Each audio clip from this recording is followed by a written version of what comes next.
All right, well, I'll go ahead and get us started. All Good right. evening, everyone, and welcome. My name is Kara Solomon, and I'm a conservation coordinator for the North Carolina Wildlife Federation. I am joining you virtually tonight with one of our community wildlife chapters, our newest community wildlife chapter, Fall Line Outdoors, or FLOC for short. Tonight's webinar is the second in a series on deer hunting, which we have been recording, and those will be up on the NCWF YouTube page shortly. I will also link those in the follow-up email that will go out once the recording is ready, along with any other resources that we talk about tonight. And I believe there's a YouTube video that I'll share as well that we won't make it to tonight. So be looking for a follow-up email. It will have more details and some recordings for you if you missed Deer Hunting 101, which we had on Tuesday. So I will be your moderator for this evening. We're a pretty small group, so if you have any questions at any point during the webinar, you can type them into the chat or put them in the Q&A feature, and I will get those read and answered. We'll save some time at the end for any questions as well. So if you think of a question, go ahead and type it out, and we'll get those answered at the end of the webinar. So I'm excited to be with you all tonight, and now I'm going to pass it over to the president of Fall Line Outdoors, Francisco. Take it away. Hey, thank you very much, Kara. Hey, my name is Francisco. Thank you all for attending the webinar tonight. I hope you all learn a lot and for the future deer season coming up. A little about myself on how I relate to Fall Line Outdoors, the chapter itself. I've been outdoorsman for all my life. I would say at least 50 years, and uh, I've got pretty deep into hunting and fishing, and that's pretty much what I do when I'm on my off time. And I've got a phone call to to be a mentor for anybody basically that wanted to get into the outdoors. When I got this phone call to be associated with the Fall Line Outdoor program, I was all about mentoring future outdoorsmen. So I got in touch with Judy and Guy, which is you'll hear from later today. They've been mentoring for over 20 years with the North Carolina Wildlife Federation. A couple slides here in a little bit, you'll hear from Judy, and she'll talk to you about the North Carolina Learn to Hunt and New Hill Hunter Education and Mentoring Program, and how you can possibly get involved if you would like to be a part of our chapter. Guy, Judy and Guy, they're basically the founders of this chapter and all about mentoring programs and how to teach people how to do things in the outdoors. Guy's been doing this for over 50 years. They both have been with with the North Carolina Wildlife Federation for over 20 years. So you'll learn a lot, ask a lot of questions. Like Kara was saying, if you got a question, just type it in, and Guy will be, or Judy will be able to answer your question, or myself, or Kara. Again, thank you very much for everything that you guys are doing to try to promote the outdoors and trying to be a part of this chapter if you'd like to do that. So without anything else, without further ado, I'm going to turn it over to Judy, and she can tell you a little bit more about our program. Thank you very much, Francisco. Hi, my name is Judy Gardner. My husband and I have been mentoring and doing deer processing for longer than 20 years. But it's something that we don't talk about, right? Age just seems to gather up on us here. So Fall Line Outdoors, I'd like to introduce you. First, though, to the North Carolina Wildlife Federation. It was established back in 1945. It is science-based, it is nonpartisan, and what we appreciate the most is that it actively builds collaborative relationships, both with government agencies as well as NGOs and other groups of stakeholders. We realize and they appreciate that sportsmen and women are the foundation of conservation. They were the first conservationists and they remain the best. And so our focus with Fall Line Outdoors is to try to promote the recruitment, retention, and reactivation of the hunting community within our state. We're going to be doing that through a series of outdoor education events such as these. We provide local access to hunter education classes as well, which you may know is required to be able to get your hunting license. We're going to be offering a series of skill building adventures because you know what? This is supposed to be fun. And so we are hoping to connect both new and returning hunters, both in getting back involved or getting involved with hunting, fishing, and other outdoor sports. And also, though, doing that with an idea of conservation in mind.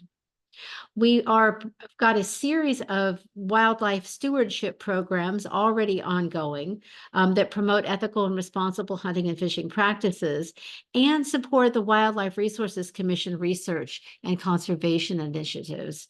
We are located in Harnett County, which is a secondary chronic wasting disease area, and have been able to play a very material role in making sure that our sportsmen in our area are managing that disease responsibly.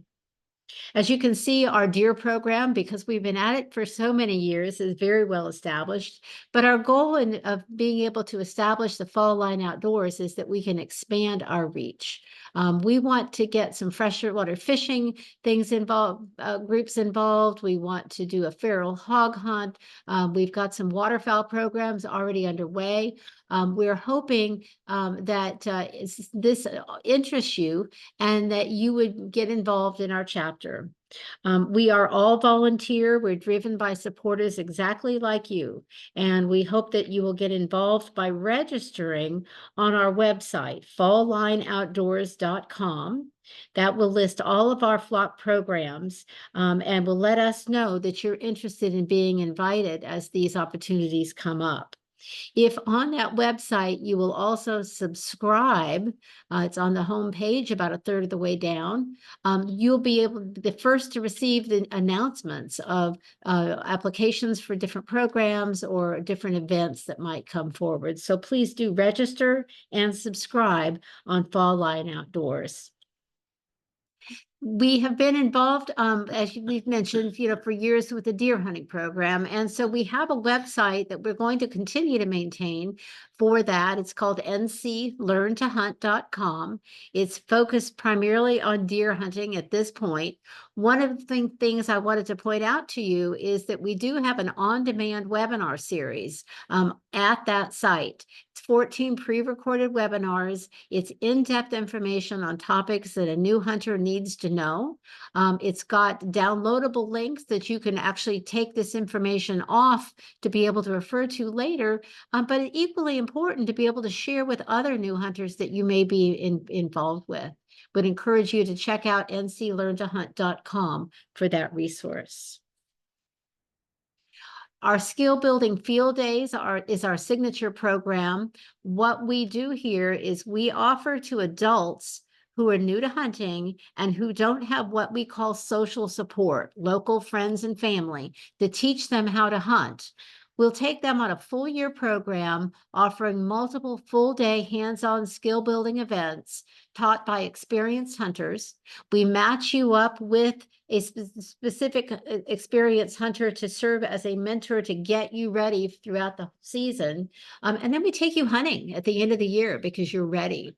Our goal obviously is to enjoy that experience with you, but it's also to make sure that you have the confidence and the skills to be able to take this and run with it. If you would take a look at that QR code when you get the presentation by email, you're able to find more information about that. Deer processing is something that has been near and dear to our hearts. You'll say Guy started 50 years ago. We've used deer processors. I think they're great people. I would prefer to know from field to table that I have a chain of custody is ours, and we know how that meat was handled.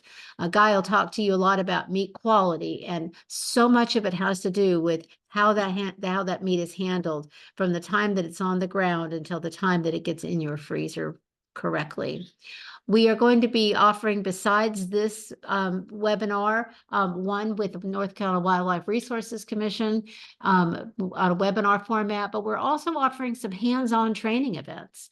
October 11th at Fort Bragg, I believe that has now reached capacity already, but we've got 2 more in December in Lillington and Apex. We provide the meat. You bring your boning knife and your cutting board and your interest and your enthusiasm, and we'll teach you from how to skin and field dress and debone and prepare that meat for the freezer. I will say that the December 6th event, we are doing it in collaboration with the North Carolina Wildlife Resources Commission, and therefore they do ask that you register not only with our organization, but with GoOutdoorsNorthCarolina.com. If you have any questions about that, please let us know, and we'll be glad to get you through that. We are a collaborative effort in that we work with the Wildlife Resources Commission in developing our program, but also in working with other organizations like Opportunity Outdoors. Together, the 3 of us, James calls us the trifecta, where the Wildlife Resources Commission introduces you to the basic topics of various forms of hunting. They then pass those students on to us for advanced training through that mentoring program that I talked to you a minute ago about. Opportunity Outdoors takes it a step further. Once you've had a year or 2 of experience under your belt, they encourage you to get involved with their organization, not only to expand your social support, but also to be able to develop your mentorship capabilities. So don't hesitate to reach out to all 3 of us. We work collaboratively together and build on those skills. This is how you get in touch with Opportunity Outdoors, opportunityoutdoors.org. Sign up to get the notices about their events as well. All right, because we're talking about deer processing, I can't help but talk to you a little bit about North Carolina Hunters for the Hungry. That's been an organization that's been around for more than 25 years now. It is also all volunteer. And what it does is encourage the local hunters to donate their excess venison to the community. One deer at a time, they provide over 150,000 meals to the most vulnerable and needy in our communities. It's free and easy to donate deer to those to this program, and we would encourage you to go on to huntersforthehungry.org when you have that opportunity to be able to donate back to the community. Okay, Guy. All right, well, let's get started. Thank you all for attending. Thank you, Judy and Francisco and Kara. Like Judy said, I started hunting a lot of years ago, and I did use processors initially. I never thought about processing my own deer. Well, you know, after a while, we got a deer back from the processor that didn't seem right. It didn't seem, because it was a nice young doe, and it just didn't seem like that meat should have been the way it was. So that just convinced us, well, maybe we can do this ourselves. So this started back years ago. There wasn't YouTubes. There weren't even DVDs. But so we bought a book, and we just kind of went through the pages and had the meat out here on the counter and started doing it like it said in the book.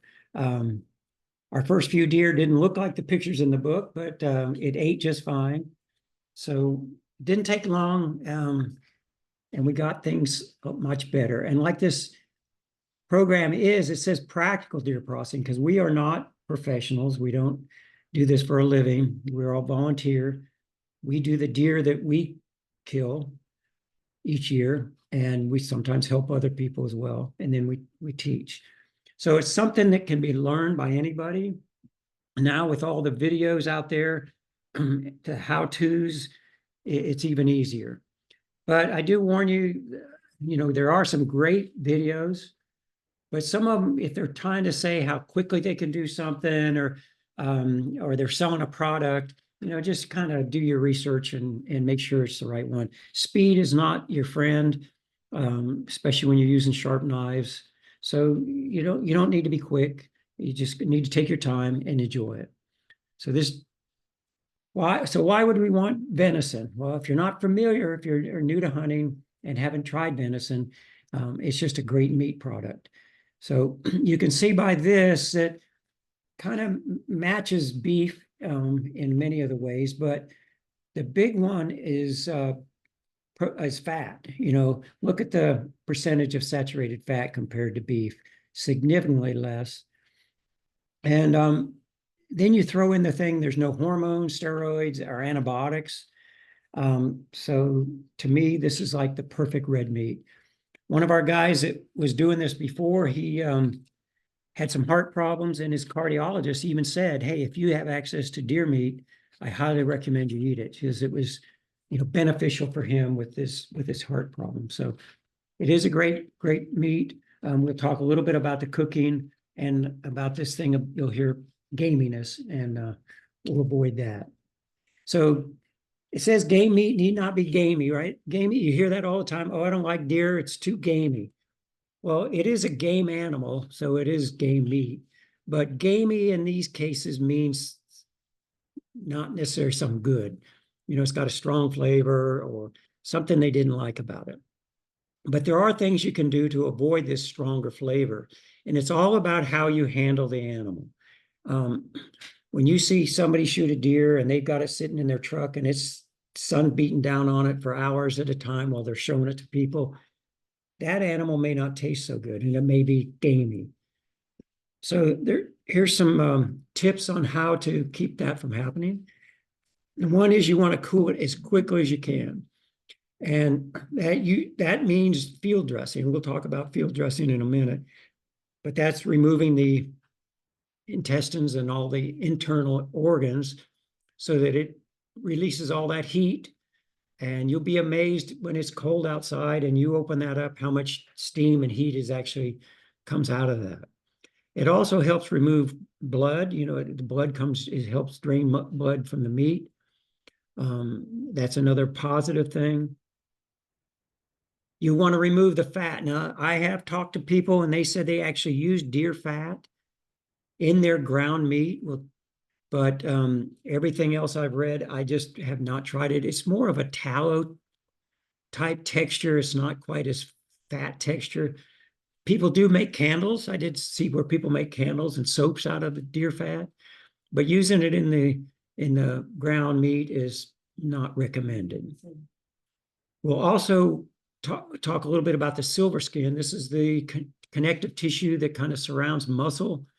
You want to remove that. It's not only the flavor, but it's very, very tough and something you want to try to remove. We do not use a saw when we're processing our deer. We take the different the leg joints. We separate them by the joint itself without having to use a saw.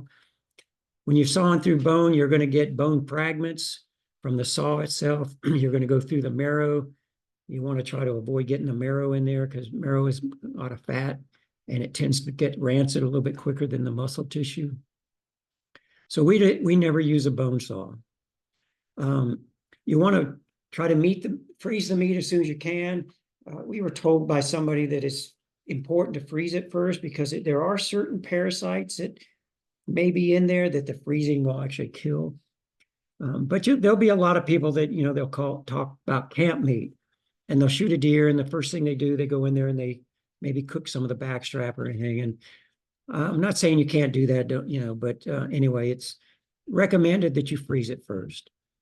And then when you're going to slice it, if you've got it frozen and you let it defrost slightly, but not fully thawed, it makes it easier to slice nice, even slices if you're trying to cut some steaks or chops out of it. So just like any kind of good food handling practices, you want to, use a disinfectant. We just use bleach water and kind of keeping all our cutting surfaces and our cutting tools and everything nice and clean and disinfected.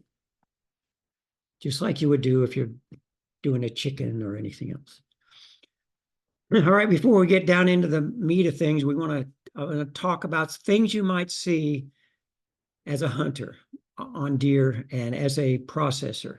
Some of these are a little bit icky looking, but just wanted to be aware of what you might find. We've seen it because Judy and I not only do our hunting, but we also did a deer processing or deer donation program through Hunters for the Hungry. And we were receiving anywhere from 100 to 130 deer a year. And we would get them all skinned and ready and then take them to a processor. And then they would grind it up and then we take it to a food pantry. Well, getting these deer in, we see quite a few abnormalities. And so nothing to be afraid of, but something you just need to be aware of. These first ones on the top picture, those are fibromas, cutaneous fibromas. So they're just in the skin. It's a virus, kind of like a wart on us.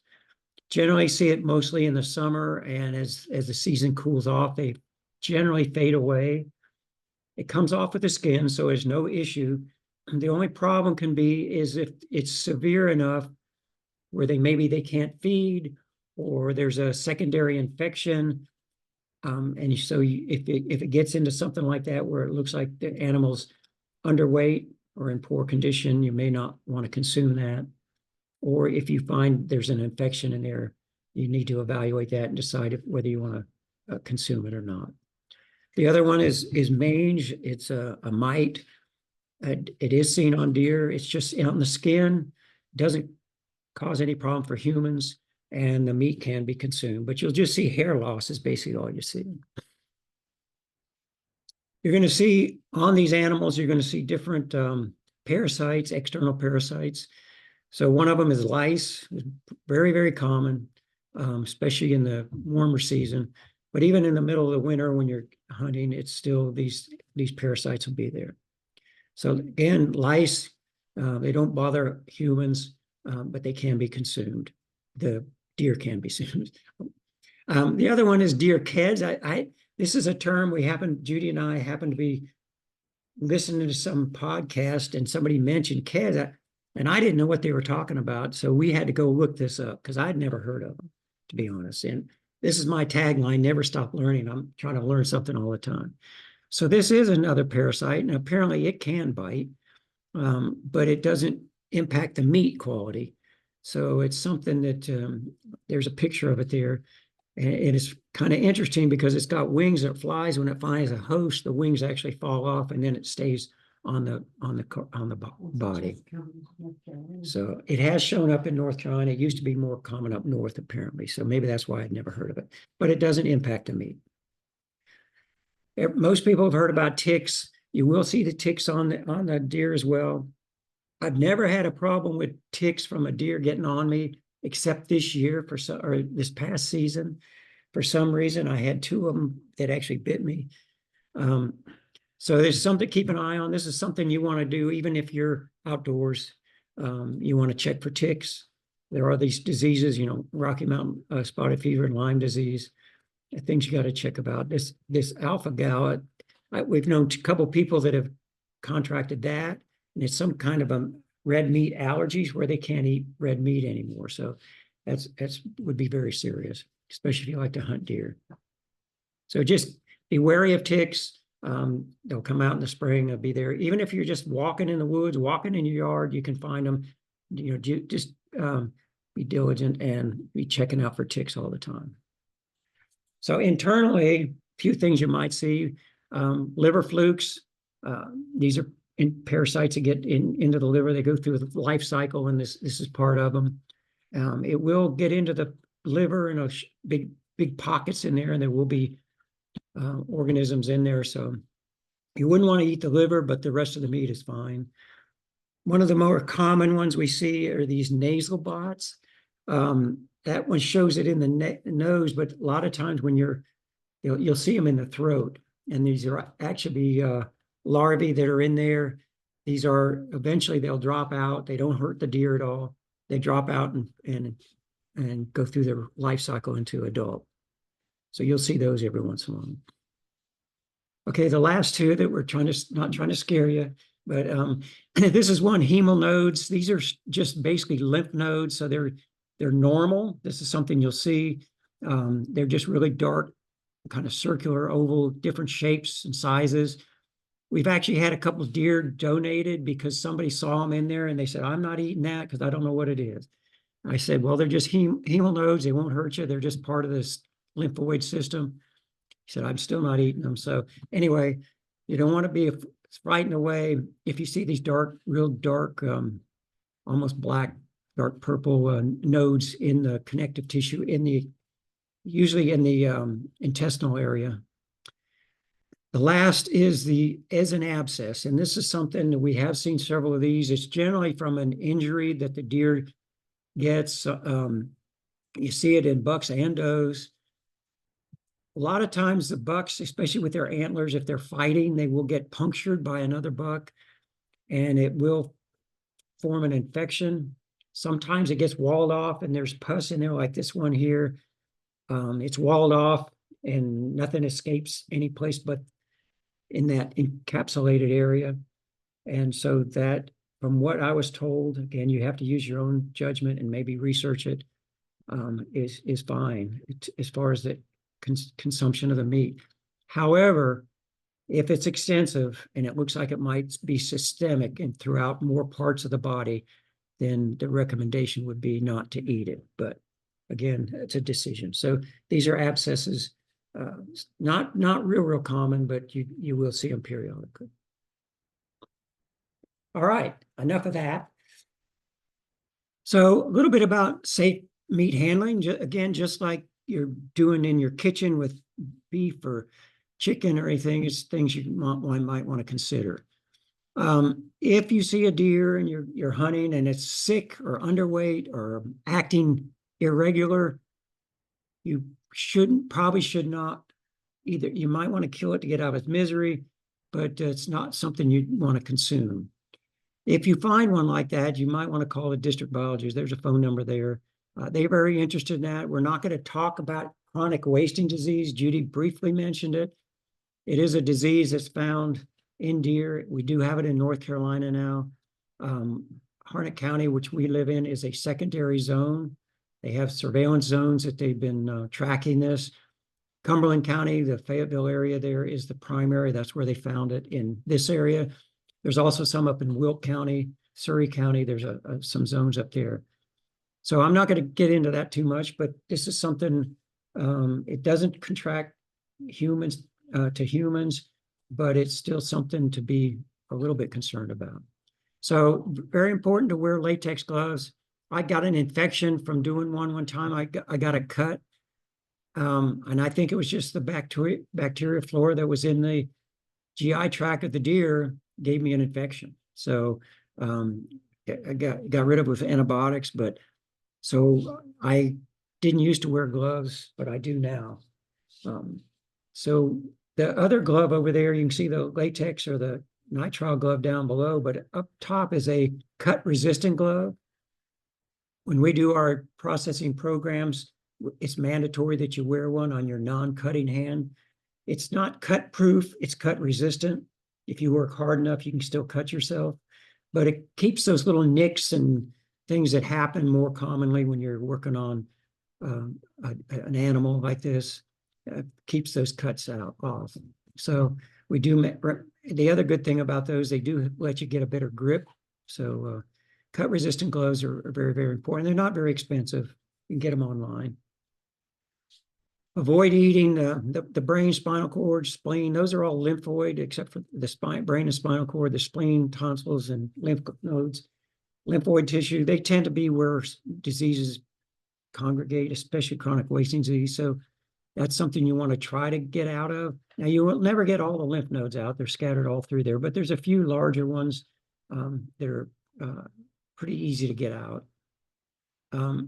You want to wash your hands, just keep everything clean. Like I said, use a disinfectant, wash your hands. If you're dealing with the deer and you're cutting and that, then you put it in the cooler, change your gloves, then when you're going in, take it into the kitchen to take the meat out, make sure you change your gloves, just safe food handling. do cook it to the USDA temperatures. We're not going to tell you what temperatures to use, but I can tell you overcooking venison makes it very tough, but you do want to make sure that it's cooked properly and handled properly, especially when you're talking about ground meat, because it is manipulated more than regular muscle tissue. So field dressing, this is something you're going to do once the deer's down. You're going to want to field dress it. It takes out about 40% of the body weight, so it makes the animal lighter, easier to carry. It cools down the meat, like I said before. All that heat and extra blood helps to be removed when you field dress. It also, by field dressing and leaving the entrails and all that out in the woods where you killed that deer, that means if it were to be diseased, those organs that might transmit disease would be stay out in the property where the animal was. So the disease was already there, so it stays there. You're not transporting the disease someplace else. So there is you can, if you got the time and the ability, you can go ahead and debone and quarter the meat out in the field. And there are ways to do that out west. They do this very commonly especially with bigger animals like elk and moose, because you 800-pound or 1,000-pound animal, you don't drag out of the woods. So you got to quarter that and you pack it out. So you can do that with deer. Not many people do it unless they hunt way back in, where it's a little bit, if you're back several miles to drag out a 100-pound deer, it's a little bit difficult to do. So you can debone it, put it in a pack, and carry it out. So, if you can, leave all the carcass parts, the things that are non-edible, leave it at the site of the kill if possible. If you can, it's great to bury them. Not that easy to do, but that's one of the ways you can do it. Double bag it and put it in the landfill. Most of the landfills will accept this. I would recommend calling first, but they do like to see a double bag. They don't want to have blood dripping down for the other customers that are not hunters. So, like I said, the best thing you do is leave as much as you can at the site of the kill, and that, so you're not transmitting disease outside of that area. Okay, so this is a video if you have any issues with a little bit of blood. So this is a actual video on how to field dress a deer. This is through Kentucky Field. I will go back to this. This is a video. This is a YouTube video that the Wildlife Resource Commission, in conjunction with us, created. It's a great video, but we weren't able to show it with YouTube because we didn't have the permissions. But I highly recommend you can go on to the Wildlife Resource Commission. There's a YouTube channel down at the commission, and you can watch this video as well. We'd like to show this one, but this one, it wasn't easy for us to do. So this is one by Kentucky Field. We got permission to use bits and pieces of this. They're the state organization in the state of Kentucky. We like this one because there were no commercials in it, and it's fairly well done. So anyway, if you have any issues with blood, you may want to avoid this, but let me see if I can get this thing going.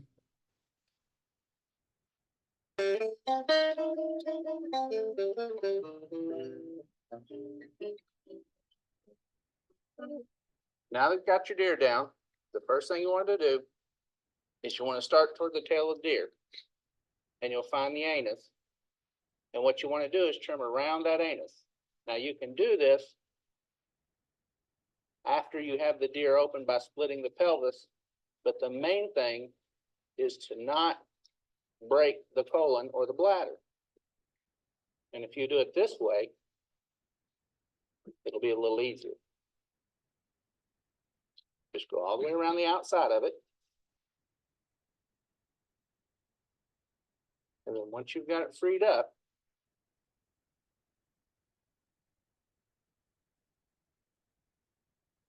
trim around it about 1 inch to 2 inches inside. And then what you'll be able to do is once you have that deer opened up, this will all pull through the body. Be careful not to poke inward where the colon is or the bladder. It's pretty much freed up. Okay. Now, Tim, if you give me a hand. Next step, just roll her on her back.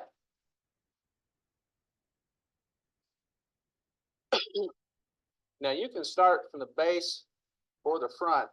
It really doesn't matter. If you're by yourself, you can actually sit on the chest. And I find it easier because you just run your fingers down until you find the bottom of the brisket. Pull up on the skin. Make a small incision. You want to be very careful not to go all the way through yet. Open it up a little. And then when you can see where the muscle wall is, that's when you want to make your incision. You want to make it very shallow with the blade pointing up so that you don't go all the way through. And as soon as it starts to open, pull up. Put a finger in. And this will keep you from poking the paunch or the stomach. Put your fingers through. And then what you want to do is very carefully put your knife pointing up and just slightly pull up. And then once you get it open a little bit, you can get your hand in there. And then use your fingers to separate it, keeping the stomach and other material away. I'm pushing the stomach and the intestines down while I go backwards.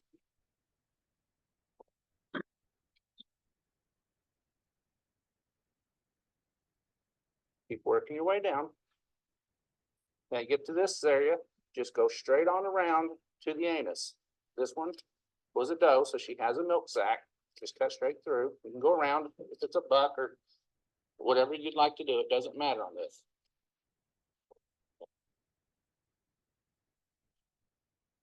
Do not cut the meat yet. Just come right around to the anus. Now your intestines are starting to come out. Next step, to make it easier to open the deer up, you'll see the meat right here. Make a small incision, and what you want to do is just cut down so that it'll separate a little easier. And you'll see why here. So try not to scar it up. You're going to save this meat in the kitchen. Now open right up.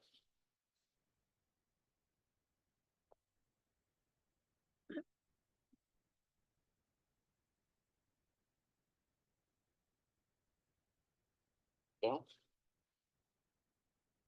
Now, up in here, for all this to come out, you have the diaphragm that runs on both sides that separates all this from the lungs. This deer was shot through the lungs, so most of the blood is going to be up in the chest cavity. Now, if you want to, some people will separate the chest bone, the brisket, but you don't have to. Just open up a little bit, put your hand in, and right in here, pushing the intestines aside, inside here you can see what looks like a piece of meat. And what that is that's the diaphragm. And that is very thin. It's probably a 1/4 inch thick. And all you want to do is very carefully just trim that. Make one incision through it. And you'll see how it opened up. Now there's a hole. And then you need to do that all the way around the chest cavity. Be careful not to hit the stomach. Want to pull that open for me? Now you got to come around this side. Now you can wear gloves, which will make it a little cleaner for you if you want to. There's not a whole lot that can transfer to humans, but it is safe. And it sure makes cleanup a lot easier. Now that you got the diaphragm freed up, which we went all the way around, if you want to, you can open this brisket up all the way to the chest. It takes more time. It's a little more difficult. What I like to do, you have to take in consideration where you have shot the deer and what you've shot it with. If you shot it with an arrow and that you have not found the arrowhead, you have to be extremely careful doing this. But this was a pass-through. So what we're going to do is right here is the heart. I've got my hand on the heart. It sits right here. What you want to do is grab a hold of the heart, and then in front of the heart is the esophagus. You want to cut that. And then what we're going to do is just pull everything out together. I got to hold the heart. You might feel a couple of little pieces that are connected. And where I am is right about here in the chest. I'm grabbing a hold of the heart. I can feel the esophagus, just feels like a garden hose. Cutting through it very carefully.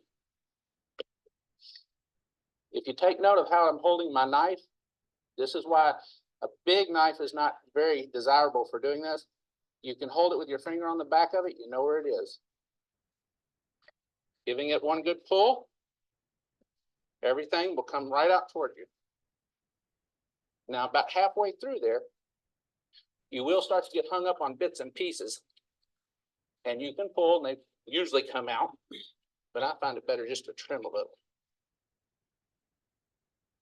Go.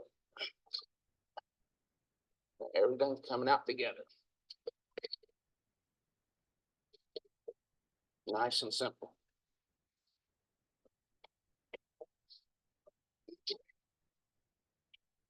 Now, where we cut from the other side, we're going to free that up now. Usually, if you've trimmed well, it will come on out. But sometimes you'll have a little piece of tissue holding on the side. And pull. It'll be my luck. A little bit of trimming here. You can see where it's pulling.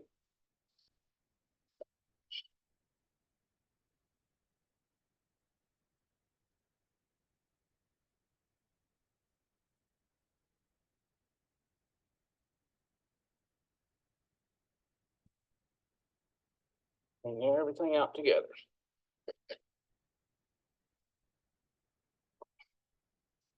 Okay.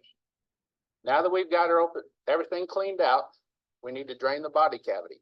All the blood's in the body cavity. So Timothy, if you want to roll her over there, just flip her over, kind of put the head uphill, spread the legs, and all that blood will start to drain out. Now, while that's going on, we're going to deal with the gut pile. Now, a lot of people like to save the heart and the liver. The liver is boiled, of course, and the heart can be boiled and sliced up thin. Now, if you're worried about your gut pile, most of them are cleaned out before morning by the critters. You've got coyotes and buzzards and a little bit of everything that loves them. But if you want to bury them or whatever, that's up to you. You can see the liver here, nice big healthy liver. And what we're going to do is we're just going to trim that off. You can see where it's attached, comes right off. Little pieces.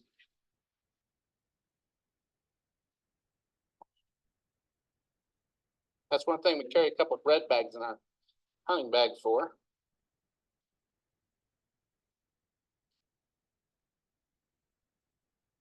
Trim that off.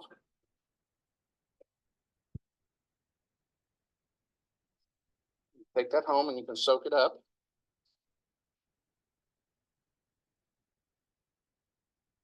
Put that in our bag. And now we'll get the heart. The heart is just a muscle. And it's wrapped in a little skin. And all you want to do, cut at the top.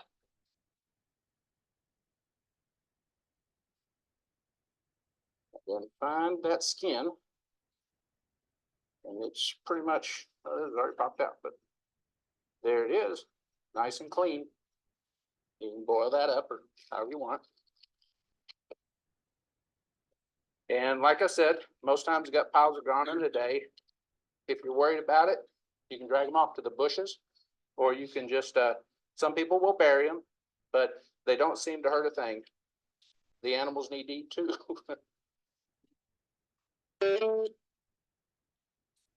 All right, so that was pretty graphic, but that's what you're going to be dealing with.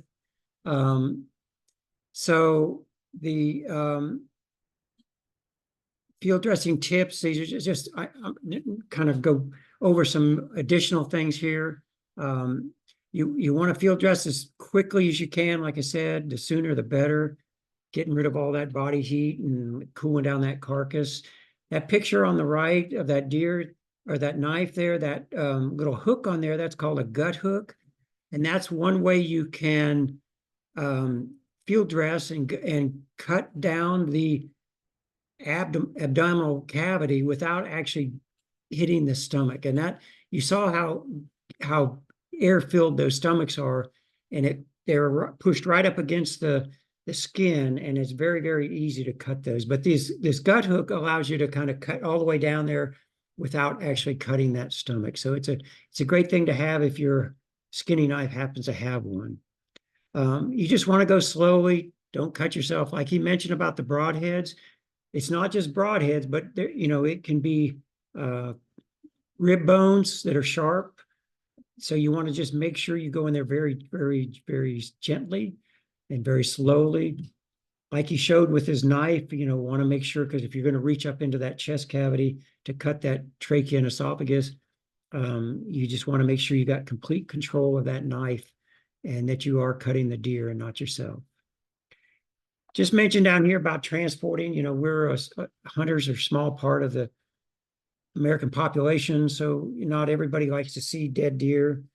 So just transport responsibly.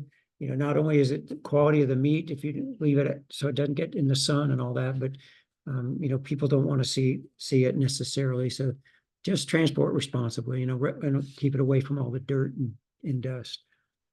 So you can do it, you can skin and field dress by hanging it. And this is what a lot of people do. Now, the field dressing is pretty common when you're out in the field to go ahead and do it like he did it on the ground. But you can hang it if you got a tree and you got your rope with you. You can hang it by the hind leg, or you can hang it by the neck. It does allow it to stay a little bit cleaner.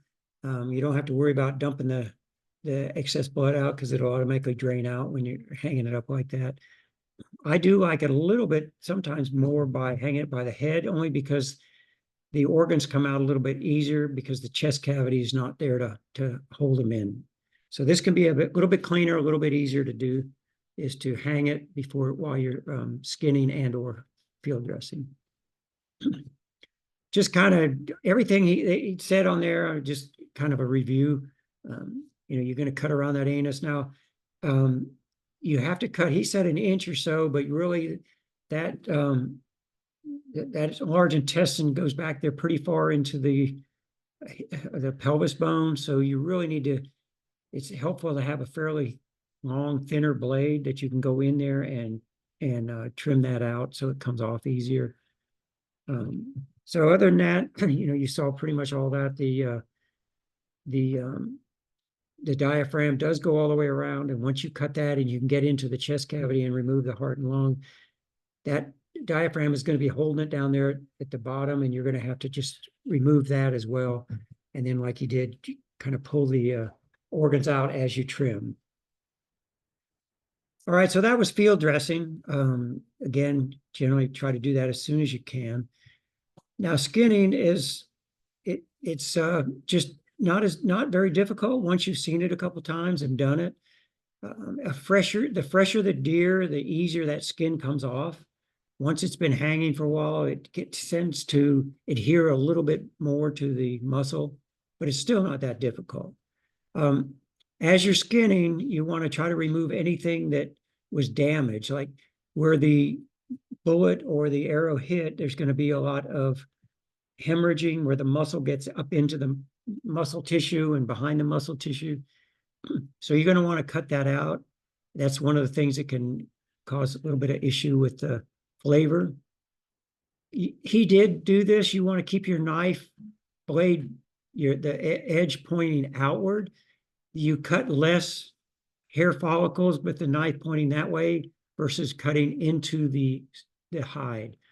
Because you cut just directly into the hide with the blade, it's going to cut a bunch of hair follicles that they're going to fall off and tend to get on the meat. We have used a copper scouring pad to kind of scrape that off, because once that gets embedded in the meat, it's all that tissue on the outside. Boy, it is very difficult to get that off. So the less amount of hair you can get on that, the better. Take your time. You're going to make nice slow cuts. And what you're basically going to do is you're going to separate where the skin meets the muscle is going to be a connective tissue that's fairly easy to see. It's kind of a white color. You're just going to take your knife blade and cut right there where the skin meets the muscle, and that'll separate that connective tissue. Keep your knife sharp. If you're going to save the hide, a lot of people like to do that and tan it. You may want to be a little bit careful about having a too sharp of a knife because it makes it very easy to make cuts into that hide if you're going to save it.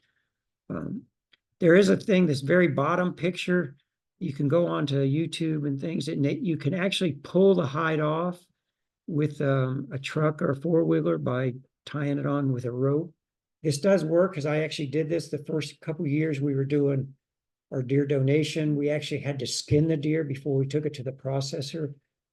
And me having bad wrists, I ended up doing this with my electric hoist, and it works very well.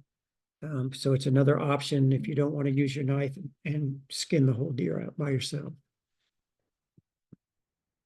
So you're going to hang this either from the head or the hind legs.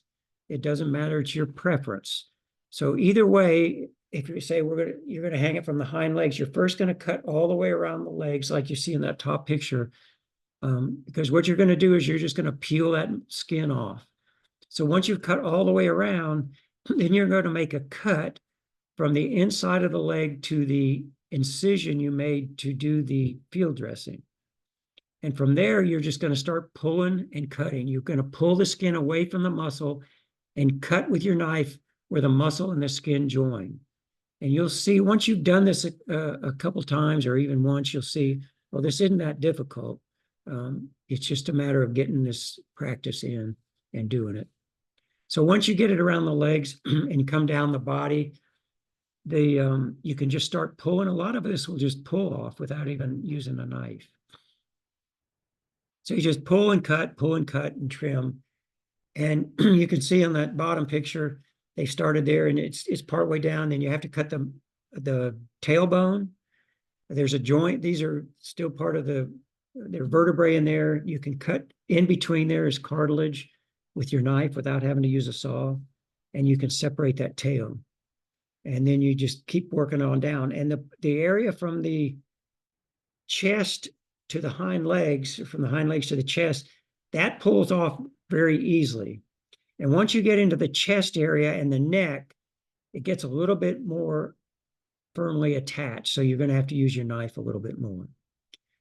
And like I said, the first couple of years we were doing the donation, we actually had a program with the Elks Foundation where they were taking the hides and using it for wheelchair gloves for disabled veterans. So we saved, I don't know how many, probably 200 or 300 hides that we salted down like this and just stored them, and then they came and picked them up. So there's all kinds of uses for the hides. You know, it's great always, you know, as much as you can use on this deer, the better. So, you know, the hides are something you can use and make all kinds of things with. Okay, you know, we talk about field dressing as soon as you can, but there is a technique that some people are using. They call it the gutless method.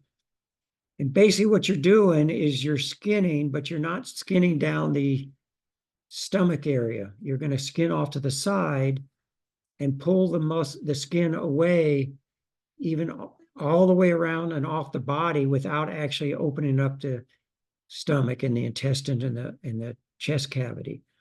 They do this quite a bit out west because, like I said, they're going to hack this meat out. But this is a way to do it, but I highly recommend you only do this if you can get to an area quickly that you're going to do this, because you don't want to leave that animal with the guts in it for very long. But it is something you can go to YouTube and they do show techniques.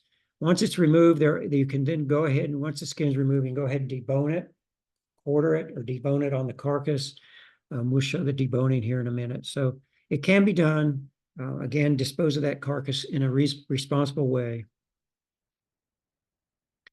If by chance you get a deer that you want to have mounted by a taxidermist, I'm not a taxidermist, but I have skinned a few for people that want to have them mounted. So there are ways to do it. You can do it fairly quickly. I usually do it kind of roughly and leave quite a bit of the neck on, so I don't accidentally damage the skin. Because if you cut in the wrong area, the taxidermist just charges them more to have to sew that up and repair it. So you can see the marks. The taxidermist told me you basically just cut where the white meets the brown. And so you can see that those are the front legs. And then you got the chest up there. So you just follow the white and brown lines, and then you would cut all the way around the chest and all around the back and just peel that down. And that would be what they use for the mounts. And you can see down at the bottom, these are the different kinds of head mounts, neck mounts that they use. So they use quite a bit of the legs. This is part of the legs and everything. So these are the molds, the forms that they use for taxidermy now. Best thing you can do is call, if you don't feel comfortable doing this, call a taxidermist if you have one, so that they can be ready for you. All right, so now you got it skinned and you're all ready to start deboning. So you can do this in any order. There's not any specific order you need to do this. We like to take the back straps off first. These are on the back, hence the name, back straps.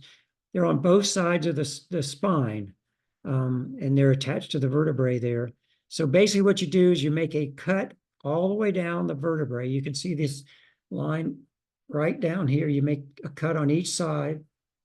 These are the spines of the vertebrae right in here. So you want to cut on both sides all the way down. You feel the rib bones. The rib bones are curved around. And then you're just going to fillet this off. You're going to take your knife and pull it away, and your knife will be up against the rib bone. So it gives you a guide, and you'll just fillet this thing off. And you go all the way down from here. There's the pelvis bone is right in that area. So you'll cut from there, you go all the way down. You can go down as far as you want. A lot of times I'll go all the way down and even include neck meat on there. And then I'll trim that neck meat off and use that in my grind pile. So there's one on each side. So these are the back straps. This is kind of what they'll look like. Nice, perfect cuts of meat. You can use these anyway, cut chops out of them. But these are very, very tender, no bone in them. This white stuff is that silver skin I was talking about. You want to take that off because that, again, that's very, very tough and chewy. So you definitely want to take that off before you cook it. You can leave it on and freeze it with it on and then take it off when you're getting ready to prepare it for your meals. So again, you can make steaks out of these. You can cut them off. If you know what a butterflying is, where you cut a thick section out of it, cross section, and then you right in halfway through, you cut about 3/4 of the way through, and then you open it up like a butterfly, and it makes a little bit bigger cut because these are not real huge on especially North Carolina whitetail deer. The back straps out of elk or moose are significantly bigger, as big as a cow, and make some really, really great steaks. Okay, then you can take off the front legs. This is kind of the order we do it in, but again, doesn't matter necessarily. There is no bone-to-bone connection with the front legs. So basically what you do is you see what he's doing. He's grabbing that leg with his one hand, or you can get a friend to help you. It really helps have a friend kind of pull that away. And then you're just going to get your knife blade and you're going to follow the ribs. Now this time you're on the outside of the ribs, and you're just going to take your knife and you're going to follow these ribs and all the way up here into the neck. And as you pull it, you'll see where it's attached. Very easy to see what's holding this on. You can see what comes off. There's the shoulder right there. I recommend you buy these meat hooks. We've got 2 or 3 of these things around at all times. Some people use them when they're actually butchering, but I use these things to go ahead and jam into the shoulder and into the hind legs when we get to the hind leg, because these are fairly heavy. If you got rubber gloves on, which I recommend, and you might have some moisture there, these get very slippery. And just like the hair sticks to this skin, if this thing drops down on the ground, whatever's down there will stick onto this hide and everything. I mean, this muscle tissue, and makes it very difficult to get out. So the meat hook gives you something to hold on to. So I highly recommend that. Okay, the hind legs are probably the hardest to remove. If you're going to do it without the meat saws, which I do recommend. So basically what you're going to do is you're going to get the hind leg and you're going to rotate it around until you find where it meets the pelvis, the hip bone.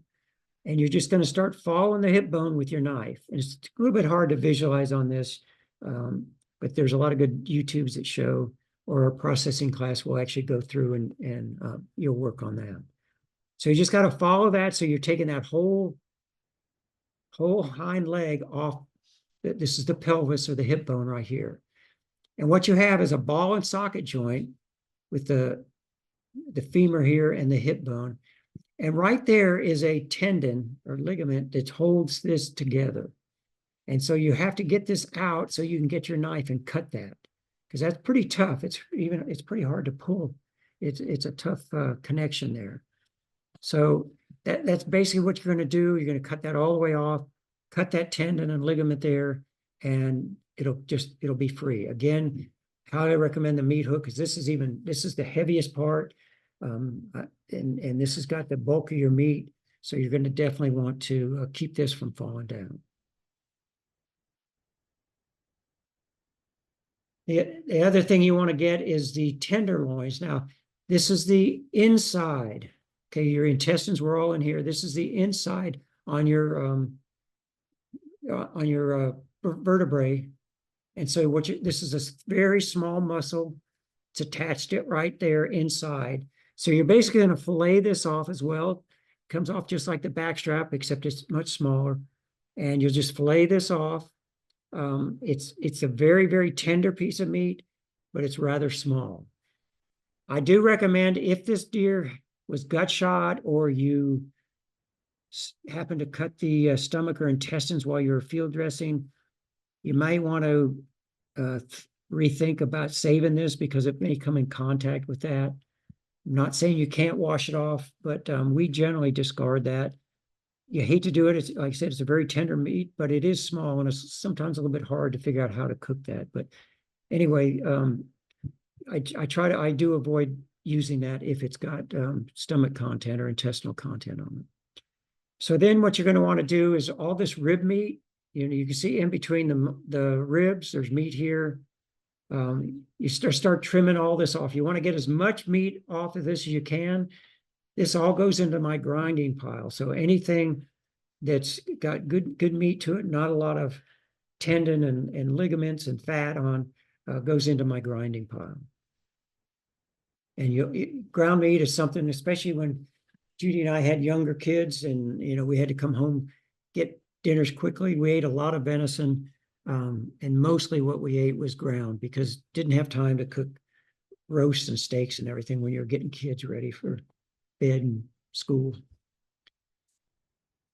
So like I said, you can quarter and debone this out in the field. Like you see this guy, this happens to be a mule deer, but you can get like an entire deer. When you debone a deer, you find out you end up with about 25 to 30 pounds of pure meat. So it's not a whole lot of weight. That's out of a 100-pound deer. So you could easily carry that out. Do not carry this like this. Very unsafe to have a deer on your back like that without some blaze orange or something, because people see a deer walking in the woods, they may want to shoot at it even though it's on your shoulders. So avoid that by all means.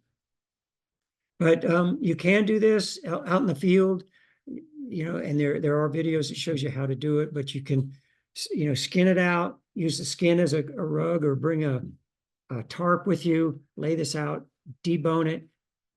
You can use game bags. They do make disposable game bags, and they use them a lot out west. We don't use them so much here. Few people use them, but these not only keep the meat clean, it keeps insects away from them.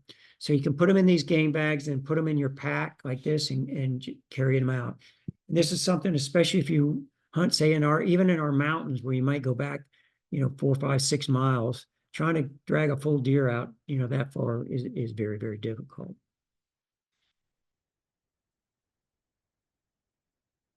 So aging deer, this is kind of controversial whether you need to age a deer or not. A lot of people say I've never aged a deer and it's been fine, and And Judy and I rarely purposely age a deer, and we've never had any problem. But it does, just like you pay extra for age of beef, there is a biological process to this. There's enzymes and bacterium that actually break down the muscle fibers to make it more tender. So there is some advantage to it, but it's not necessary to do every time.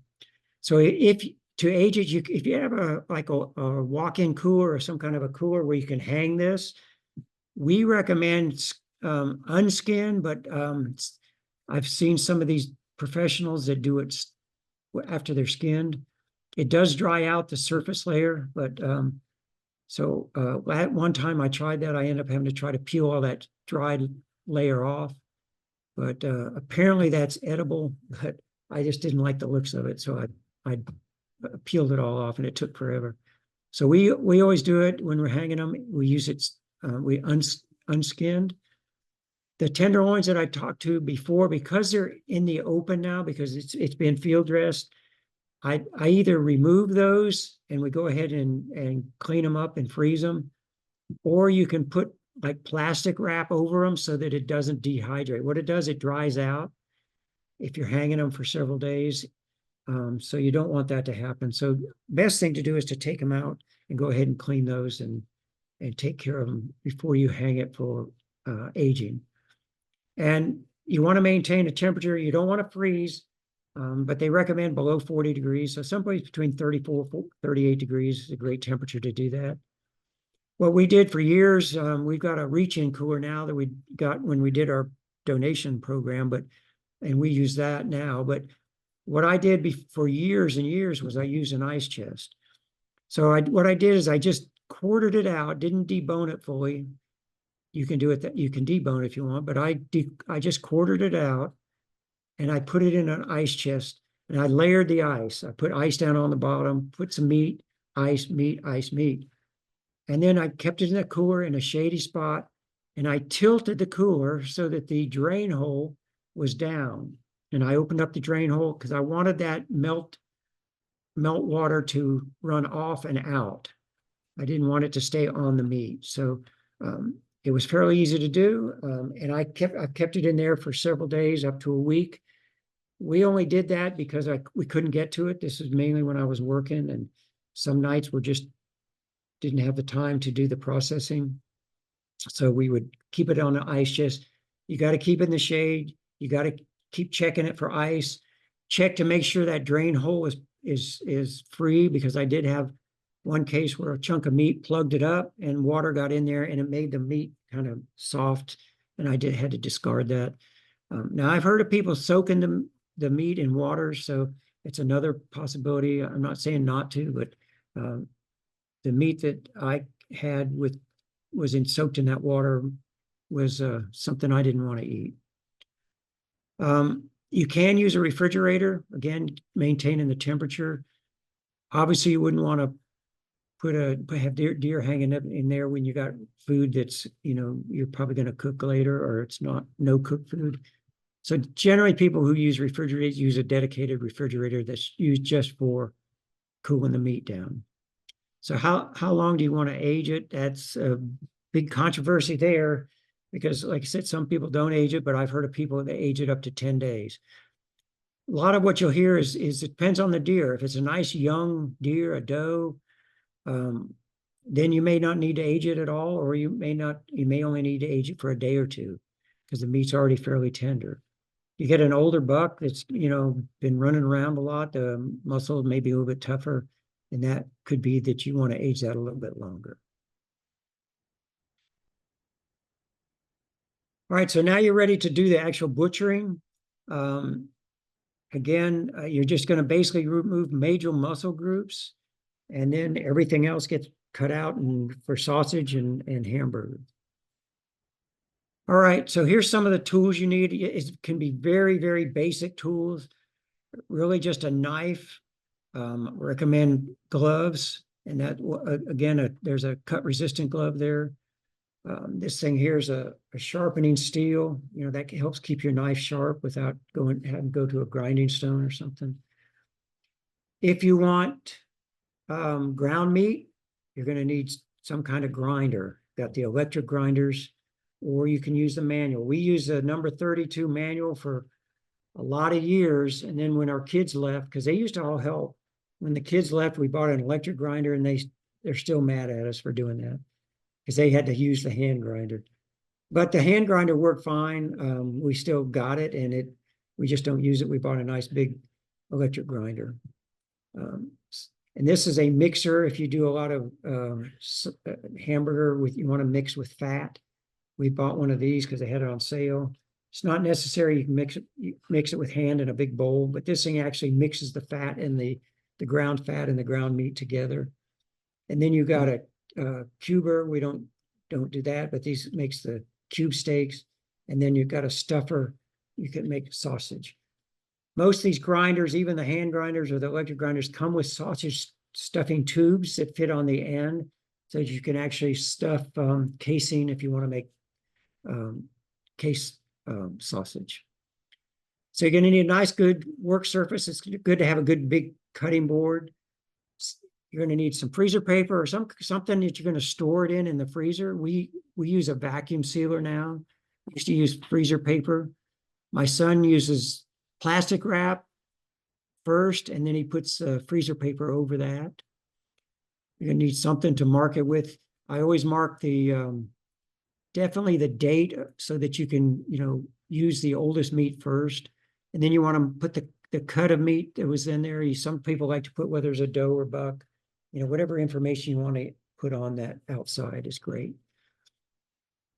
When I bought the electric grinder, they got a little switch on there. You got to flip on and off on the back of the thing. So I quickly found out that you can buy these electric foot pedal switches, and it just plugs directly into the line of the cord of the grinder.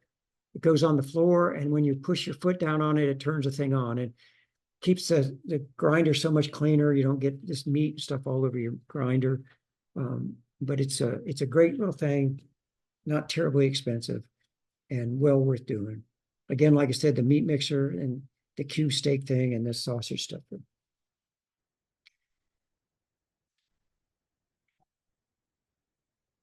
So we bone out the meat. We don't cut like with a saw like they do, most butchers, when they're doing beef, you get steaks and things, you got the bone in there. We try to avoid that. So we don't ever use the saw when we're cutting our deer. Again, I know they use it, and you see it on the cut you buy at the grocery store, but we just avoid it. We don't want the chips in there, and we don't want the marrow in there, so we avoid cutting anything with a bone saw. So it does take up less space. I mean, if you don't have the bone in there, and when you're wrapping that bone, some of that cut surface on the bone can get kind of sharp, and it tends to puncture your freezer wrap or your plastic wrap. So we don't want to, we just avoid that.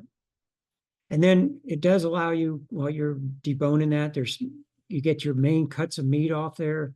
And then the smaller pieces that you're trimming off the bone, we use for the grinding. So it can add more meat to the grinding. Okay, so let's start with the front legs. This is just our choice. We do use most of this in grind. We grind most of the shoulder and the front leg up. But as you can see, the first thing they do is, this is the shoulder blade. You can see there's a rib, this bone that goes right down there. You just fillet these two pieces of meat off there. They call them the chuck tenders.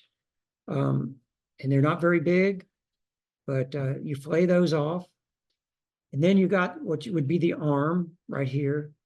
You just make an incision like that all the way down there. And then you just take this and you fillet it off the bone. It's very easy. You just kind of, as you make your cut, you'll just kind of fillet it off this bone right here. So you can make roast, whatever you want to do. These are the two tenders. And this could be a big roast. You can cut it into steak, you can cut it into jerky, whatever you want. And then you got the shanks. Shanks have a lot of tendon and sinew. It's also buco. I think they make out of those. Takes a lot of cooking, but understand it's very good. Sometimes they leave the bone on when they do that, but these are the shanks. Okay, this is the hind leg. This is where you get the bulk of your meat. And what you're going to find, there's going to be some silver skin that's kind of on the outside. We want to remove all of that silver skin as much as possible. And then what you're going to find is there are these joints, and you can see them pretty easy. There's one right here. This is that one they've got partially separated. And these are the actual muscle groups, which form the muscles that you're going to take out. And those are going to be what you use for your roasts and steaks and all that. So once you've done this a couple of times, you'll see these things. They say, oh man, that's pretty obvious. And you can actually grab those, and with very little cutting, you can almost separate them with your hands. You're going to have to cut down here where it connects, but these things will actually pull open and separate. So here it is right here, whole. You can see here's a junction here. There's the junction there. There's one there. So those are the ones where you're going to cut, and you're just going to take your knife and you just start cutting into that to start separating it. Then you get your hands in there and start pulling, and you cut with your knife wherever it's connected.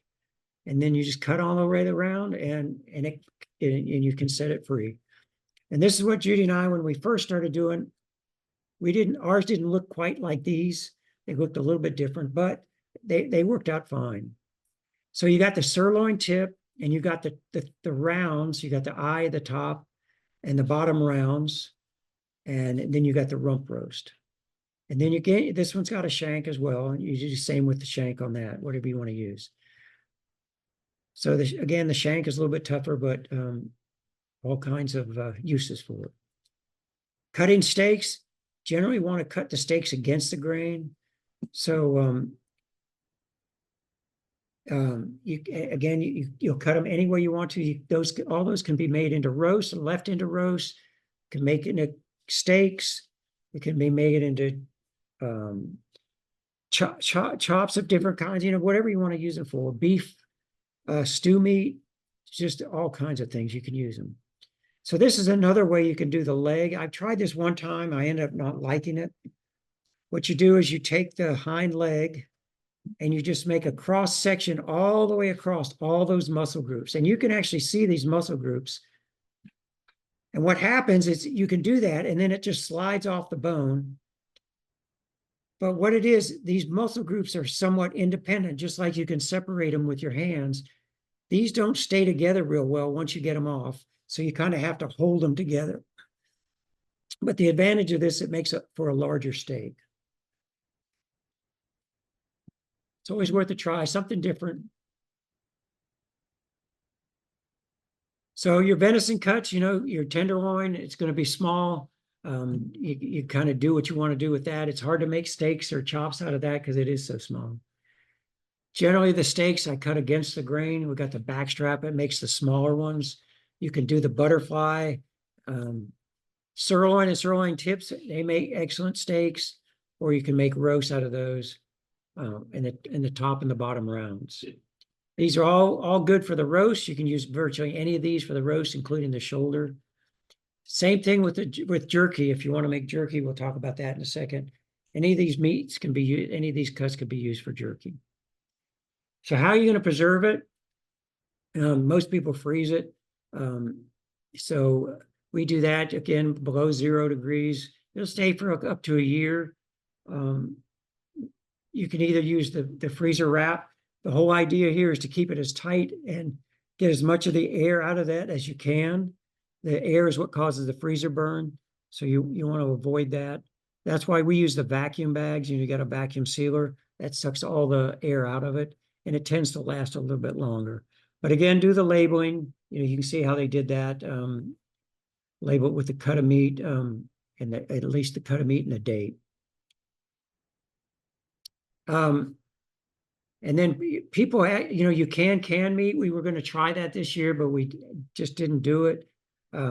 People say it's really good. I haven't tried it, but you can see the advantage of it. It lasts a long time. If you got a power outage, you don't lose this meat because you might lose that.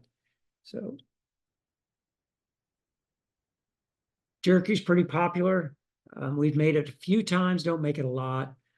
But what you have to do is you have to try to either use a meat slicer, or if you're using a knife, you want a nice sharp knife.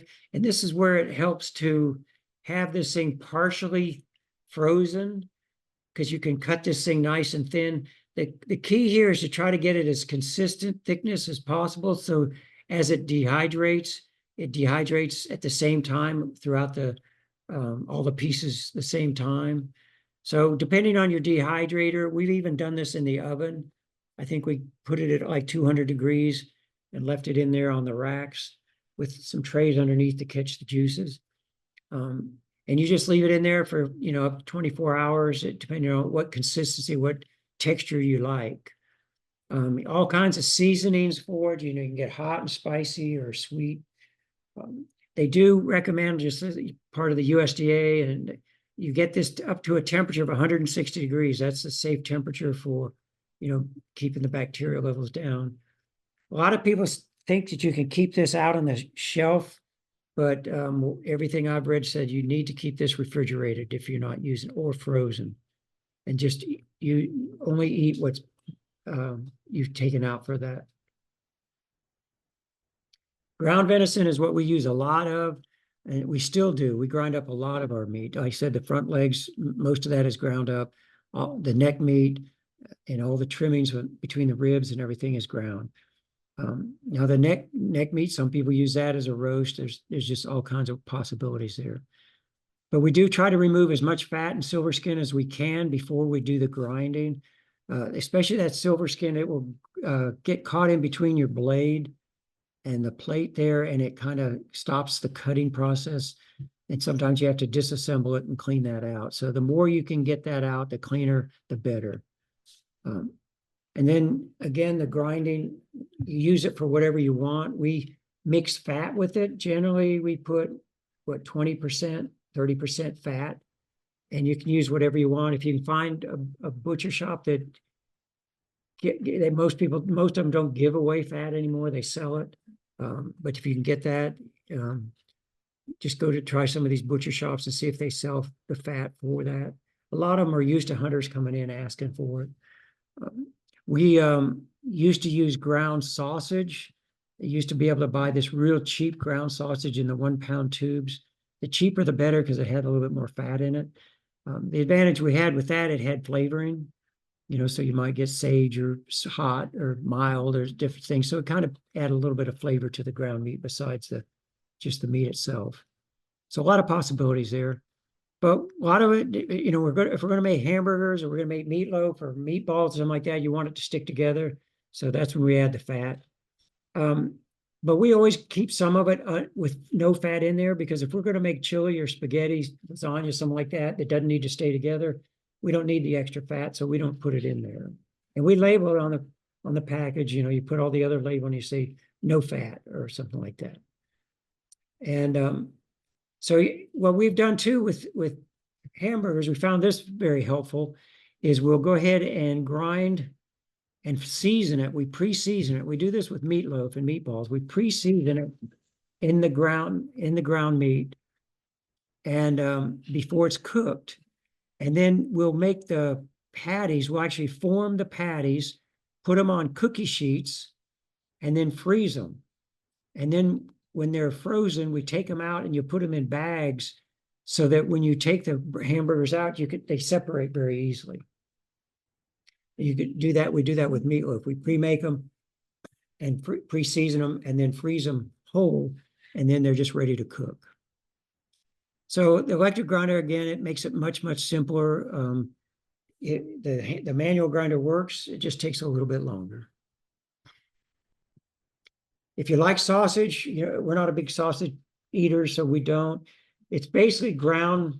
All it is ground venison with flavoring, different kinds of flavoring. So you can do it with a patty, like on the top, standard patty type seasoning, whatever you like. Or if you have casing, we want to get casings. They got natural or synthetic casings. Again, most grinders come with a sausage stuffing tube, or you can buy separate implements that are for stuffing sausage. Huge number of recipes for this sausage. Now cooking, we're not going to get into the cooking too much on here, but just think of it as very, very lean beef. however, how would you cook that is basically what you can do with venison. There is no marbling, no fat in there, so that's why you got to be very careful. We've got a smoker now, and boy, I tell you, we love smoked venison. It's really, really excellent. So we use the smoker a lot. Of course, with the, you got the meat thermometers and make sure that it's not overcooked or too undercooked. So just whatever you like to cook, with beef, you can cook with venison. The chilies, the stews, anything like that, these roasts. We make this with a backstrap. Judy makes a backstrap roast that's really good. It's stuffed. Yeah, it's excellent, excellent. All right. Well, that's it.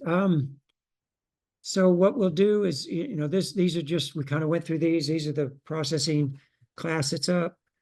This is a list of all the upcoming events. So I'm going to kind of just leave it on this and turn it over to Kara and see if we have any questions. Thank you so much, Guy. That was fantastic. Okay, we had one question that did get answered. Can you make ossobuco with the shank? And Francisco said yes. Typically, we use the shank of the leg. Right. And it's excellent, by the way. It is excellent if you know how to do it. I recommend that you use a pressure cooker. Good to know. All right, any other questions for Guy about deer processing, deer hunting? You can put them in the chat. You can put them in the Q&A feature. Can you use water to put into your burger? That's from Francisco. I wouldn't recommend it. Just because unless you're going to, if you're going to freeze it, I feel like it would probably cause that to become freezer burned more quickly. I don't think it would store as long. But if you're just going to be needing it for moisture, you certainly could. I have heard that, like in burger that, what is it, mushrooms or something? That's what we use. They can grind up mushrooms instead of fat. I mean, they actually use it because basically what you need to do with this ground, if you're going to form it into a patty or something, is you need it to stay together, because if you grill in it or something, it'll just fall apart. I'm not familiar with the water. I don't know if that's something that people do use. But if it's going to be something formed, it's got to be something. That's what the fat does, basically. I mean, it helps hold it together while you're cooking. Now we have a recipe called bulgogi, and it's a Korean barbecue, basically. And it is a way that you can take 100% ground venison, no fat whatsoever, and make hamburgers out of it. And it's excellent. What it uses, though, is soy sauce, not water. And that the enzymatic action, that with an egg and a little bit of sugar does bind the meat. And that's one way that you can get away from having to use fat. Any suggestions for where to find good recipes once you've processed your deer? Well, I mean, I think virtually you can go online there's just, hundreds and hundreds of them. There's cookbooks that include game animals in there. That's what I would recommend, is just research, just say, how, Google or whatever you want to use to say, how can I cook my venison? And maybe even what cut it is. Like if it's a backstrap, how would I want to cook my my backstrap or something? There's just so many ways. Like I said, any way you cook beef, lean beef, you can cook venison. Just any recipe.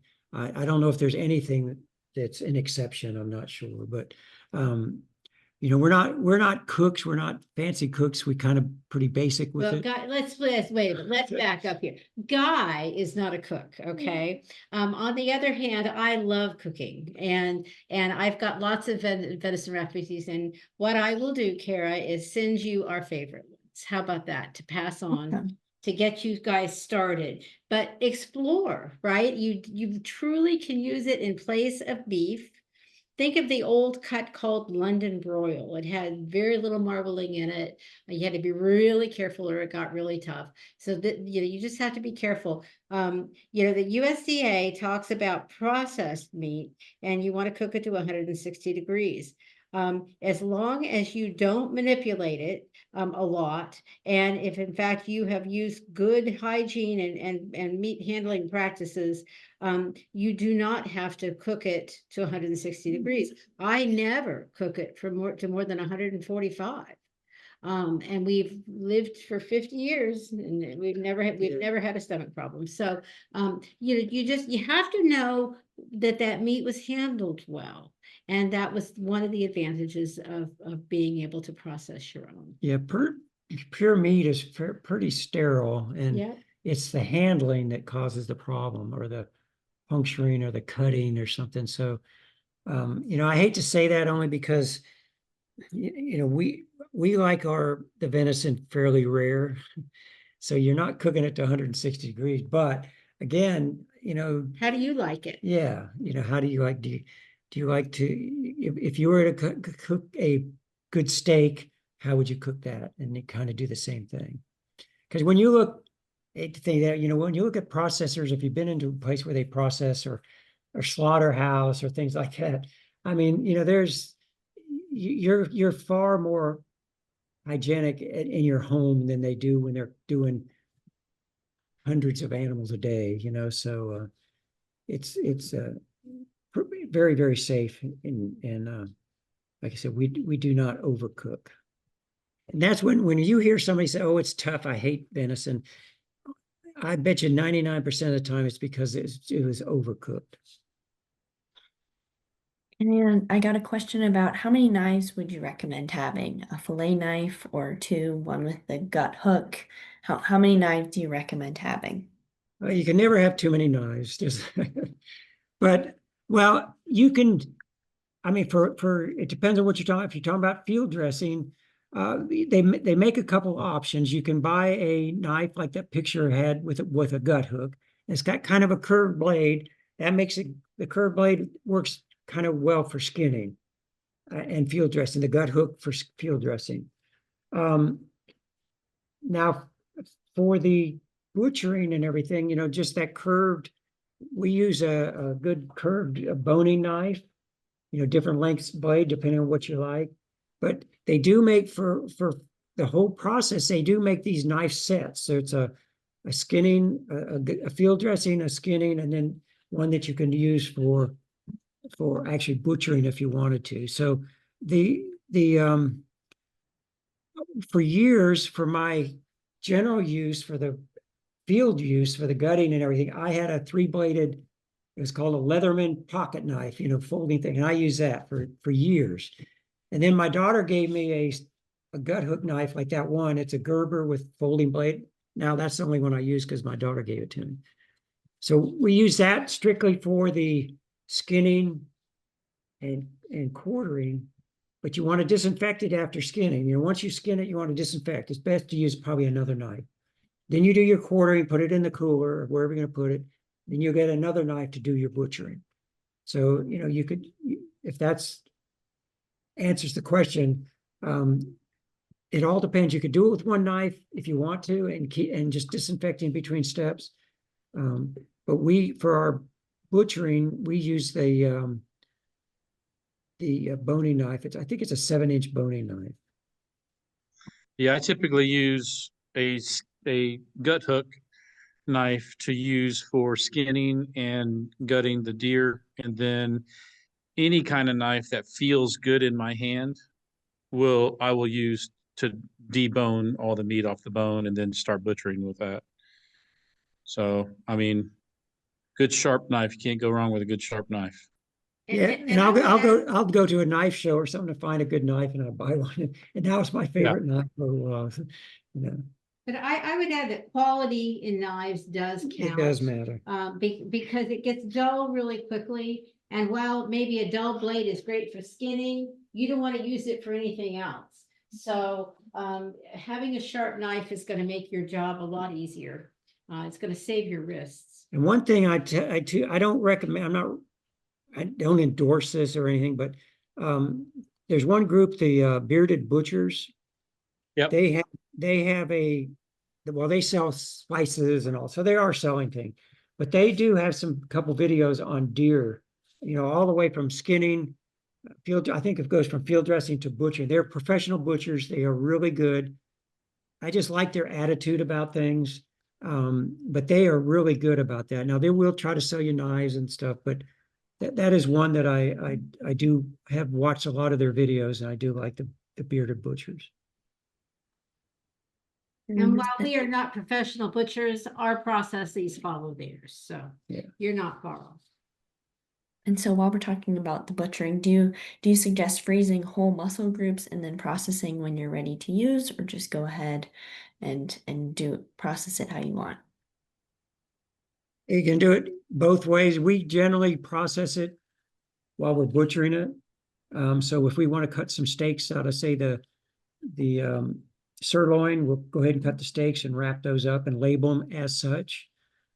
It just, a lot of it depends on your time, because it takes quite a while to thaw out a pretty good sized chunk of meat. So you're going to have to let it thaw and then process it.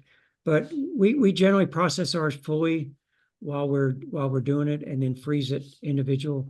Because like we've been using, since I got a smoker, those sirloins, boy, I tell you, those are some of the best smoked things. So we're leaving those whole. But all the rounds we cut into steaks. We don't use a lot of roast, so we go ahead and do that and wrap them, and like I said, label them as such. And it doesn't hurt to leave them whole. What you don't want to do is refreeze that meat. So I would put it in the freezer in the serving size that you're willing to deal with leftovers.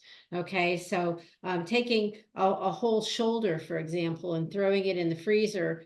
It's great if you want to smoke it. A whole shoulder smoked is amazing. But you wouldn't want to take it out, thaw it, grind that meat and put it back in the freezer. Just not a good idea.